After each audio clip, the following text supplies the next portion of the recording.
she wanted fundamental question. ఎక్కడో there is something wrong with the education system also. ఎక్కడో మనం పొరపాటు పడ్డాం మన విద్యా వ్యవస్థలు. ఈ జంగ అంటే ఇవ్వాల్సిన విలువలు మనం ఇవ్వలేదో. సరే మా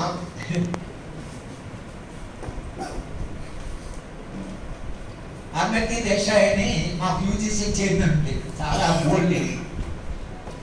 అప్పుడు ఎడ్యుకేషన్ మినిస్టర్ బడ్జెట్ తగ్గించారు యూనివర్సిటీ. ఇప్పుడైతే 60% తగ్గించారు కేంద్ర ప్రభుత్వం. బడ్జెట్ తగ్గిస్తాను ఎడ్యుకేషన్ మినిస్టర్ వెళ్ళిపోయింది. బొంబాయిలో ఎడ్యుకేషన్ కొట్లాడి ఎట్లా తగ్గిస్తారు నా బడ్జెట్ అని. బొంబాయి వాదిస్తూ అన్నట, ఏం చేశారు మీ విశ్వవిద్యాలయం, ఏం కాంట్రిబ్యూషన్ చేశారు ప్రపంచంలో జ్ఞానానికి, మీరు ఎంత కాంట్రిబ్యూట్ చేశారు, ఏం చేసినా చేయకపోయినా కనీసం విలువలను కూడా మీరు ఇవ్వలేకపోయారు అని ఆయన ఒక మాట్లాడినాడు. దానంతటా మా దురదృష్టం ఏంటంటే మా విద్యార్థులు మా అధ్యాపకుల్ని కాపీ కొట్టడం లేదు. మా అధ్యాపకులకు ఇంకా కొంత వాళ్ళకు ఇంటిగ్రిటీ ఉంది, వాళ్ళకి ఇంకా ఒక రకమైనటువంటి క్యారెక్టర్ ఉంది. నా అధ్యాపకులు అంతా పాడైపోయిన అధ్యాపకులు కాదు, వాళ్ళు ఇప్పటికీ సమాజంలో కొన్ని విలువలు కాపాడుతున్నారు. మా విద్యార్థులు మిమ్మల్ని కాపాడుతున్నారు, మమ్మల్ని కాపాడుకోవట్లేదు. మీరంతా పాడైపోయారు కాబట్టి వాళ్ళు మాకంటే మా అధ్యాపకుల కంటే పవర్ఫుల్ రాజకీయ నాయకులు అంటారు కాబట్టి మిమ్మల్ని కాపాడుకొట్టి ఇట్లా సమాజం పాడైపోయింది. ఒక ఉదాహరణ నాకు చెప్పింది professor Gopal. This job says that we have spoiled society. కానీ మన పిల్లలు ఏమో రాజకీయాన్ని ఇమిటేట్ చేస్తున్నారు. మనల్ని ఇమిటేట్ చేస్తే మనం ఎంత కాదు కరప్ట్ అయితే కాదు కదా, అంటే మనం కరప్షన్ చేయడానికి అవకాశం కూడా లేదు కదా, కరప్ట్ కాదు. అక్కడి నుంచి కనుక అధ్యాపకులుగా మన పిల్లలకి విలువల్ని ఎలా బోధించాలి. మీరు ఈవెన్ సైన్స్ అయినా కూడా scientific attitude, values in the society. You read Einstein ఒక అధ్యాపకుడుగా ఆయన పడ్డ బాధను చూడండి. సమాజాన్ని గురించి, సామాజిక నిర్మాణం గురించి, సామాజిక మార్పు గురించి. సోక్రటీస్ అయితే ప్రాణమే ఇచ్చారు తాను చెప్పే విలువలకు నిలబడతా అంటే ఆయన విషయం తాగి చనిపోయాడు. సరే మనంతా చాలా ఎగ్జాంపుల్ ఏం చెప్తున్నా అంటే మన పిల్లలకి మనం విలువలు ఇవ్వగలగాలి. నేను బెంగళూరు యూనివర్సిటీలో చదువుతున్నప్పుడు నిరంతరంగా జెండర్ సెన్సిటివిటీ గురించి చెప్పేవాడిని.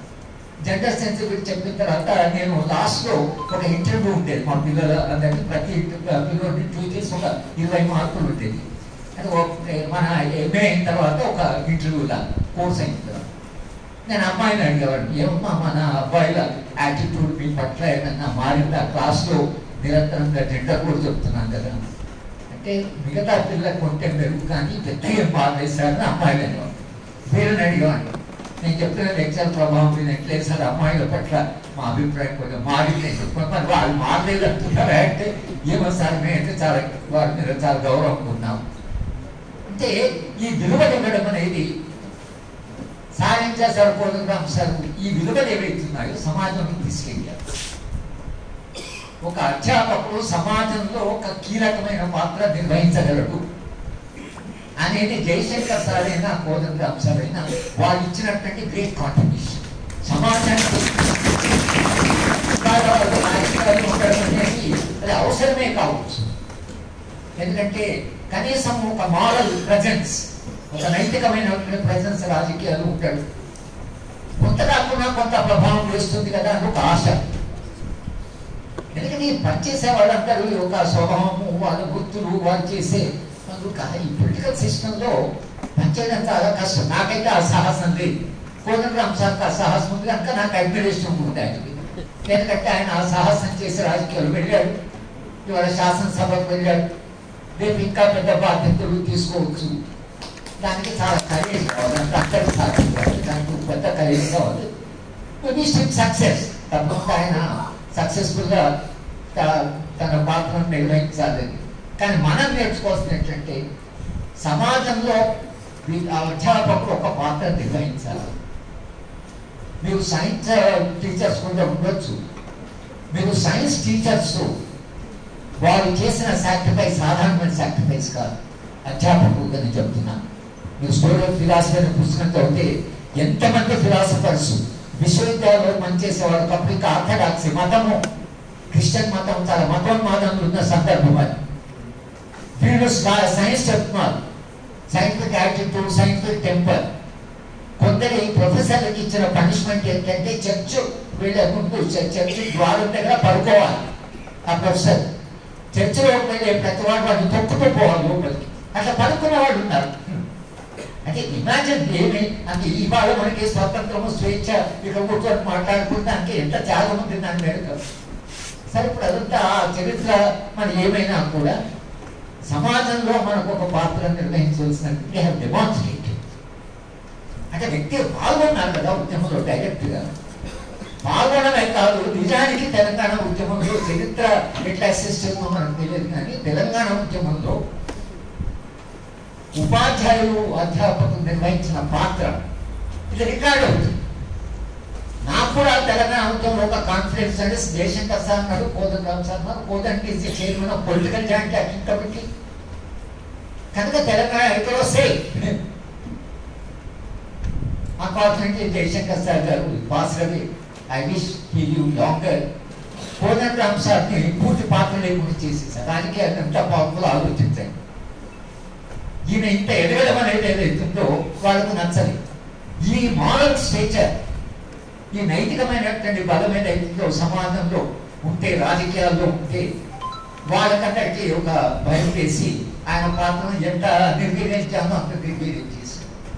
మేము నల్లమల్లో యురేనియం ప్రాజెక్ట్ పెడతారంటే మేము ఆ ప్రాజెక్టు లోపల వెళ్ళి ట్రైబల్ కలిసి వస్తున్నాం. కోదండరామ్ సార్ అక్కడ వెళ్తుంటే మధ్యాహ్నం ఆపి ఇంటికి తెచ్చి పడేసిపోయారు. నేను అక్కడ పోలీస్ ఆఫీసర్ అంటే ఎందుకు కోదండరామ్ సార్ అంటే, లేదు sir law and order problem. Law and order problem మేము ఇచ్చాం కదా. ఆయన యురేనియం ప్రాజెక్ట్ చూస్తా అంటున్నాడు.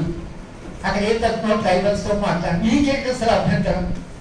లేదే సార్ అసలు పైనుంచి ఇస్తారు. అది ఏ అసలు ఒక మనిషి తెలంగాణ ఉద్యమంలో కీలక పాత్ర నిర్వహించాడు. ట్రైబల్స్ కదా, ఆయన పౌర హక్కుల సంఘం నుంచి వచ్చిన వాడు. ఒక పౌర హక్కుల వాడుగా అక్కడ వెళ్ళి ఆదివాసులు అక్కడ యురేనియం ప్రాజెక్ట్ పెడితే ఏమవుతుంది అని కనుక్కోవడానికి ప్రభుత్వానికి ఏమి ఇబ్బంది వచ్చింది? కాంగ్రెస్ ఆయన ఇంట్లో వేసారు.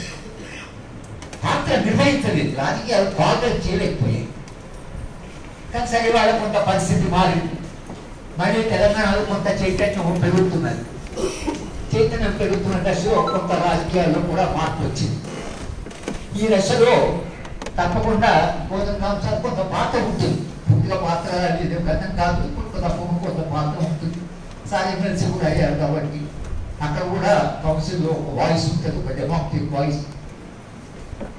ఉపాధ్యాయులు, అధ్యాపకులు, నర్సరీ సార్ ఉపాధ్యాయులు సార్ ఉపాధ్యాయులు నిర్వహించే పాత్ర సాధారణమైన పాత్ర. ఎంత ఉపాధ్యాయ ఉద్యమాల గురించి మీకు తెలుసు, ఎంత గొప్ప ఉద్యమాలు జరిగారు ఉపాధ్యాయులు.